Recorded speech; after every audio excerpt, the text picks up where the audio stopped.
Hello everyone, मैं Shashikala Gora, assistant professor ABST from government college Bairod. जैसे कि मैंने बीकॉम पार्ट थर्ड का पेपर फर्स्ट एबीएसटी का auditing and management accounting start किया था और मैंने अपने फर्स्ट लेक्चर में स्टार्ट किया था ऑडिट एंड इंट्रोडक्शन। उसमें मैंने आपको बताया था कि ऑडिट का मतलब क्या होता है, ऑडिट की ज़रूरत क्यों पड़ती है, ऑडिट और अकाउंटिंग में डिफरेंस क्या क्या होते हैं। ये सब चीज़ें हम पहले डिस्कस कर चुके हैं। आज हम बात करते हैं ऑब्जेक्टिव ऑफ ऑडिटिंग। ऑडिटिंग का उद्देश्य क्या है, अंकेक्षण का उद्देश्य क्या है। Auditor are basically concern with the verifying whether the account exhibit true and fair view of the business. The objective of auditing depend upon the purpose of his appointment. Auditing का अंकेक्षण का मेन उद्देश्य तो यही होता है कि जो भी फाइनल अकाउंट बनाए गए हैं, अकाउंट्स बना रखे हैं कंपनी के या बिजनेस के, वो जो भी उसकी फाइनेंशियल पोजीशन है उसका true and fair review exhibit कर रहे हैं नहीं कर रहे हैं। और काफ़ी कुछ टाइप ऑफ ऑडिट पे डिपेंड करता है, टाइप ऑफ अपॉइंटमेंट पे डिपेंड करता है कि अंकेक्षण का उद्देश्य क्या होगा।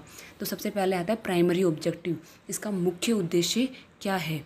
तो the primary objective of an auditor is to respect to the owner of his business, expressing his opinion whether account exhibit true and fair view of the state of affairs of the business. तो मैंने बताया कि audit का अंकेक्षण का मुख्य उद्देश्य जो भी उसके अकाउंट्स बनाए हुए हैं कंपनी के, वो कंपनी की ट्रू एंड फेयर पोजीशन बता रहे हैं नहीं बता रहे हैं, यही इसका मेन उद्देश्य होता है। और जो ऑडिटर होता है उसका ओनर के प्रति दायित्व है, जो भी वो अंकेक्षण कर रहा है वो सही करे और बताए कि अकाउंट्स उसके सही fair true and fair view exhibit कर रहे हैं या नहीं कर रहे हैं। अपना ओपिनियन देना उसका मेन उद्देश्य होता है। It should be remembered that in case of a company, he report to the shareholder, who are the owner of a company, not to the director.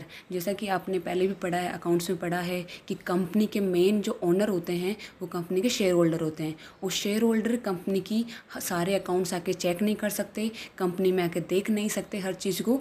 तो वो जो भी ऑडिटर रिपोर्ट करता है उसी पे वो बिलीव करते हैं। इसलिए उसका ऑडिटर का दायित्व है जो भी वो अपनी रिपोर्ट दे रहा है वो सही दे और अपना true and fair view they. The auditor is also concern with the verifying how far the accounting system is successful in correctly recording transaction. He had to see whether accounts are prepared in accordance with the recognized accounting policies and practices and as per statutory। Auditor अंकेक्षक का ये भी उद्देश्य है कि वो देखे कि जो भी अकाउंटिंग सिस्टम उन्होंने अपना रखा है वो अच्छे से फॉलो कर रहे हैं नहीं कर रहे हैं ट्रांजैक्शन को रिकॉर्ड करने में। दूसरी चीज़ है कि जो भी अपने स्टैट्यूटरी रिक्वायरमेंट के अकॉर्डिंग जो भी अकाउंटिंग पॉलिसीज़ हैं, प्रैक्टिसेस हैं, उनको अकाउंट्स मेंटेन करते टाइम फॉलो किया जा रहा है नहीं किया जा रहा है। नेक्स्ट आता है सेकेंडरी ऑब्जेक्टिव। दूसरा ऑब्जेक्टिव जो इसका मेन उद्देश्य के अलावा दूसरा जो उद्देश्य है वो है the following objectives are incidental to the main objective. Main objective के अलावा ये भी उसका एक ऑडिटर का ऑब्जेक्टिव होता है ऑडिट का। Detection and prevention of error. जो भी शुद्धियाँ हैं, कपट हैं, उनको पता लगाना और उनसे बचाना। तो अब फ्रॉड एंड एरर की बात कर रहे हैं तो बात आती है एरर क्या होता है, फ्रॉड क्या होता है। तो error or mistakes committed unintentionally because of ignorance careness. तो एरर अशुद्धि क्या होती है? अशुद्धि बिना खराब नियत की अनइंटेंशनली हो जाती है, वो भी इग्नोरेंस के कारण हो सकती हैं या लापरवाही की वजह से हो सकती हैं। तो अशुद्धि कभी भी इंटेंशनली नहीं की जाती, वो अनइंटेंशनली हो जाती है। तो यहाँ पे अपन एरर के टाइप की बात करते हैं। तो एक तो होता है एरर ऑफ ओमिशन, जिसको बोलते हैं भूल की अशुद्धि। जैसे कि कोई भी ट्रांजैक्शन हुआ, किसी को माल बेचा गया, किसी से माल खरीदा गया और उसको अकाउंटेंट उसको ट्रांजैक्शन को रिकॉर्ड करना ही भूल जाए, वो होता है error of omission. These are the error which rise on the account of transaction into being recorded in the books of accounts either wholly or partially. अगर अकाउंटेंट किसी भी ट्रांजैक्शन को रिकॉर्ड करना भूल जाए, पूरे ट्रांजैक्शन को या उसके पार्ट को, if a transaction has been totally omitted, it will not affect the trial balance and hence it is more difficult to detect. On the other hand, if a transaction is partially recorded, the trial balance will not agree and hence it can be easily detected. अब omission में क्या होता है, या तो transaction को पूरा भूल जाए या फिर पार्शियली भूल जाता है। पूरा भूलने में तो क्या होगा, ट्रायल बैलेंस में कहीं फ़र्क नहीं पड़ेगा और ऐसी अशुद्धि, ऐसी एरर को ढूंढना ऑडिटर के लिए भी बहुत मुश्किल होता है। एक होता है पार्शियली किसी ट्रांजेक्शन को भूल जाए, जैसे कि फॉर एग्जांपल ऐसे किसी ने माल खरीदा तो उसने एक ही अकाउंट में जाके एंट्री कर दी, लेकिन गुड्स वाले जो स्टॉक का अकाउंट है वहाँ पे उसने एंट्री नहीं करी। तो इस केस में क्या होगा, ट्रायल बैलेंस मैच नहीं होगा और ऐसे शुद्धि को आराम से पकड़ा जा सकता है। नेक्स्ट आता है error of commission. Error of commission क्या होती है? When incorrect entries are made in the books of accounts either wholly partially, such error are known as error of commission. Error of commission होती है हिसाब की अशुद्धि। जब किसी कोई भी ट्रांजेक्शन होता है उसकी रकम या तो पुस्तक में गलत लिख दी जाती है तो उसे हिसाब की अशुद्धि कहते हैं। जैसे कि अगर कोई भी रकम किसी को कम लिख दिया या ज़्यादा लिख दिया, या किसी की 2 बार एंट्री कर दी, या किसी का टोटल लगाने में गलत कर दिया, या इसको आगे कैरी फॉरवर्ड करने में गलत कर दिया, ये सब अशुद्धियाँ आती हैं एरर ऑफ कमीशन में, हिसाब की अशुद्धि में। For example wrong entries, wrong calculation, posting, carry forward etcetera, such error can be located while verifying. अगर वेरीफाई कर रहे हैं तो अकाउंट को वो आपको अशुद्धि मिल सकती है। नेक्स्ट आती है कंपनसेटिंग एरर, जिसको बोलते हैं क्षतिपूरक अशुद्धि। When 2 or more mistakes are committed which counterbalance each other, such an error is known as compensating error। अगर कोई 2 गलतियाँ ऐसी की जाती हैं जो एक दूसरे की जो भी अशुद्धि हो रही है उसको कंपनसेट कर देती है, क्षतिपूरक कर देती है, तो वो होती है क्षतिपूरक अशुद्धि।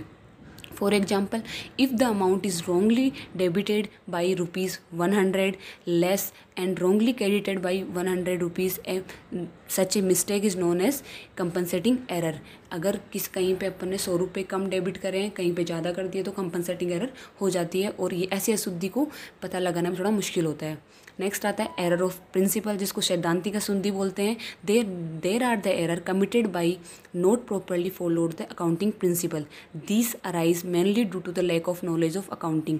जैसे कि कुछ एरर अकाउंटिंग प्रिंसिपल का नॉलेज न होने की वजह से हो जाती है, उनको प्रिंसिपल को फॉलो नहीं करते हैं ट्रांजेक्शन को रिकॉर्ड करते टाइम, ऐसे अशुद्धि को बोला जाता है सैद्धांतिक अशुद्धि। फॉर एग्जाम्पल अगर फर्नीचर खरीदा है और उसको परचेज की एंट्री कर दी, तो उसको जैसे कोई रेवेन्यू एक्सपेंडिचर है may be treated as capital expenditure treat कर लिया। नेक्स्ट आती है clerical error. A clerical error is one which arise on account of ignorance, careness and negligence. ऐसी कोई एरर जो इग्नोरेंस की वजह से हो रही है, केयरनेस की वजह से हो रही है, ऐसी एरर को क्लरिकल एरर कहा जाता है। अब नेक्स्ट बात करते हैं लोकेशन ऑफ एरर। एरर अगर मिलती है तो उसमें ऑडिटर क्या करेगा?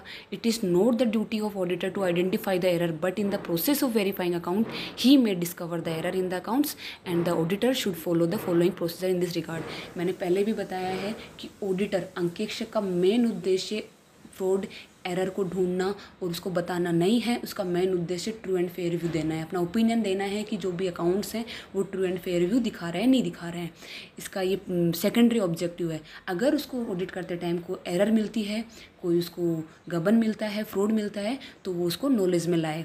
इसके लिए क्या कर सकता है ऑडिटर? ऑडिटर उसका ट्रायल बैलेंस चेक करेगा, कंपेयर करेगा डेटर और क्रेडिटर की लिस्ट को ट्रायल बैलेंस में, compare the name of accounts को कंपेयर करेगा जो उसके लेजर में आ रहे हैं और जो ट्रायल बैलेंस में शो हो रहे हैं। चेक द टोटल्स चेक कर सकता है, बैलेंसेज को चेक कर सकता है जो भी कैरी फॉरवर्ड हो रहे हैं, और देखेगा कि they have been properly shown in the trial balance properly shown हो रहे हैं।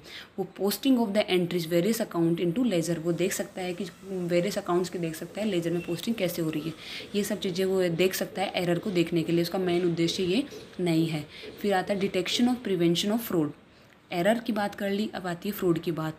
Fraud means the false representation और एंट्री मेड इंटेंशनली और without belief in it true with a view to defraud somebody. Fraud क्या होता है? Error तो unintentionally की जाती है, फ्रॉड कपट नियति से किया जाता है, गलत नियत से किया जाता है, इंटेंशनली किया जाता है, ये उसको पता होता है कि ये चीज़ सही नहीं है तो भी वो करता है, तो वो होता है कपट या fraud. The following are the chief way in which fraud may be perpetrated. एक तो एम्बेजलमेंट ऑफ कैश, रोकड़ का गबन, मिस एप्रोप्रिएशन ऑफ गुड्स, संपत्तियों का मिस एप्रोप्रिएशन ऑफ गुड्स, माल का गबन, और फ्रॉडुलेंट मैनिपुलेशन ऑफ अकाउंट्स, हिसाब किताब में गड़बड़ी। और भी वे होते हैं जैसे कि फ्रॉड ऑफ असेट्स, संपत्तियों का गबन हो गया, मिस एप्रोप्रिएशन ऑफ एमिनिटीज़, सुविधाओं संबंधी गबन हो गया, फ्रॉड ऑफ लेबर, श्रम का गबन हो गया।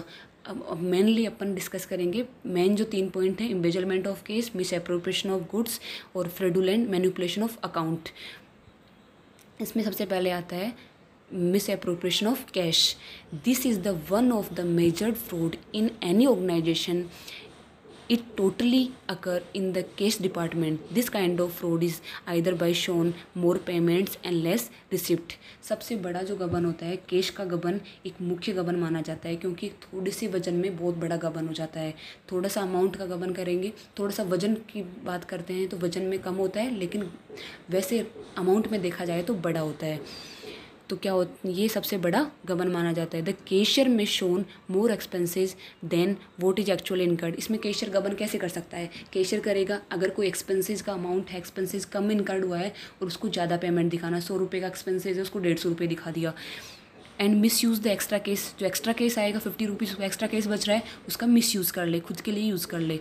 For example showing wages to dummy worker. कोई वर्कर वर्कर कोई है ही नहीं, आप उसको बुक्स ऑफ अकाउंट्स में दिखाए जा रहे हो, उसको पेमेंट दिखा रहे हो, वो पेमेंट कैशियर अपने पास रख रहा है, तो वो होता है फ्रॉड ऑफ कैश।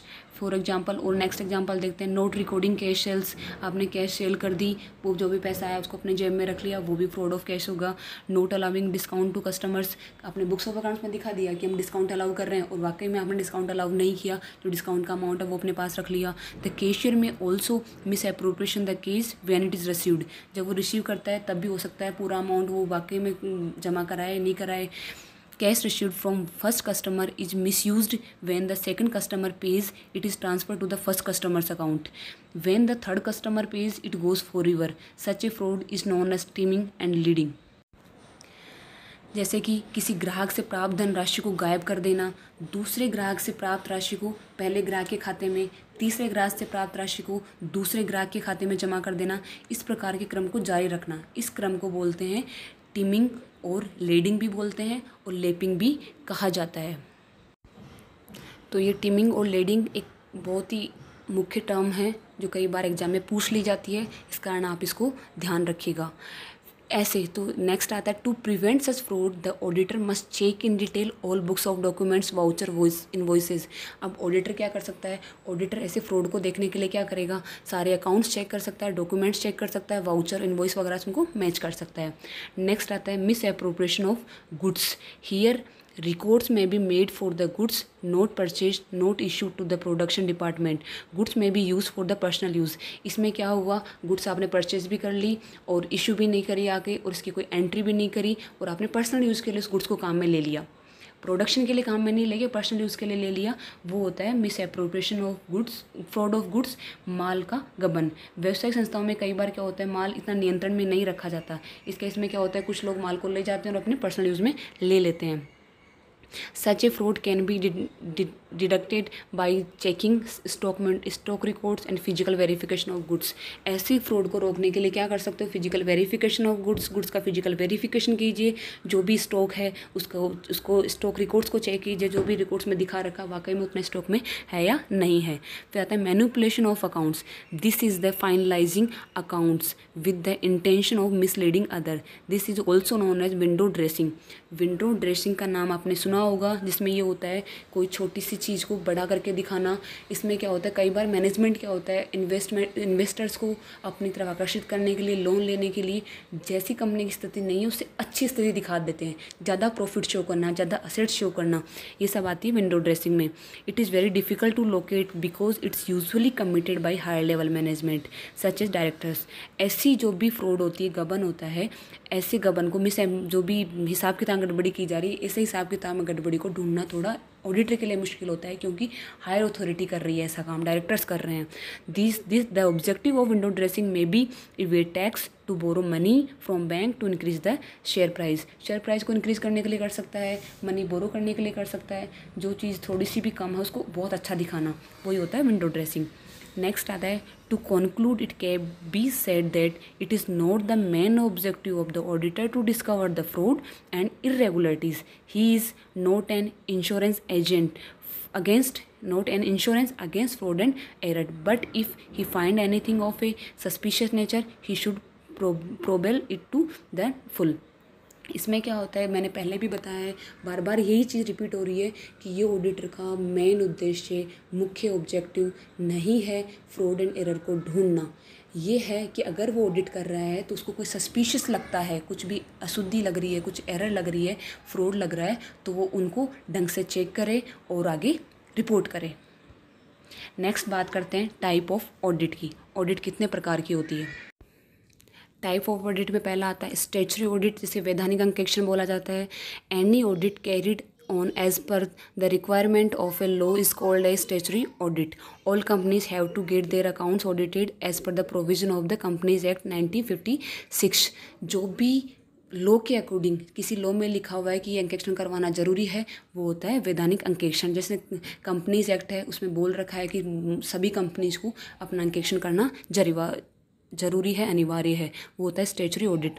नेक्स्ट आता है पीरियोडिकल एनुअल ऑडिट, सामयिक अंकेक्षण। It is the kind of audit where the auditor verifies the account at the end of the financial year.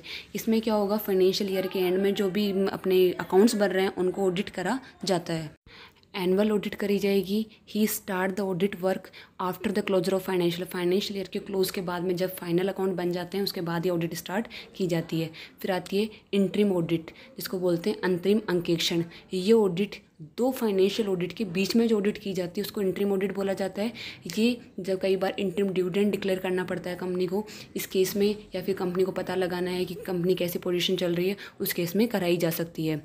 तो in other words, any audit conducted between two financial audit is called as interim audit. The objective is to get periodical result to declare the interim dividend. Next आती है partial audit. इसमें क्या होता है, auditor किसी भी पूरे account system के ऑडिट नहीं करके अकाउंट्स के किसी एक पार्ट की ऑडिट करी जाती है, उसको बोलता है पार्शियल ऑडिट। नेक्स्ट आती है balance sheet audit. Balance sheet audit में भी केवल बैलेंस शीट के जो भी आइटम्स हैं उनकी ऑडिट की जाती है, एक पार्शियल ऑडिट की जैसे ही होता है। नेक्स्ट आती है कॉस्ट ऑडिट, जिसको बोलते हैं लागत अंकेक्षण।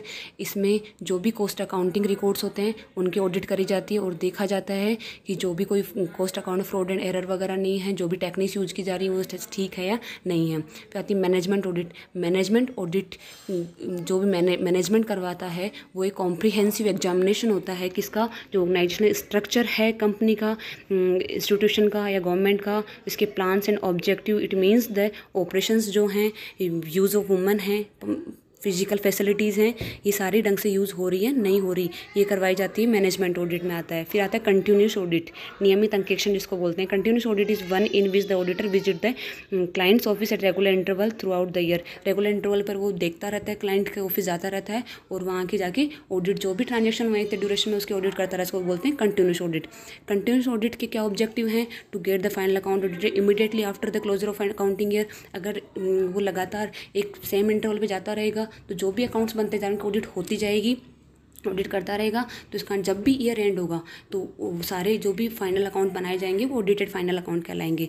When the business is very large, अब जब बिजनेस बहुत बड़ा होता है तो उसमें कंटिन्यूस ऑडिट ज़रूरी हो जाता है ताकि अंकेक्षण साथ में होता रहे।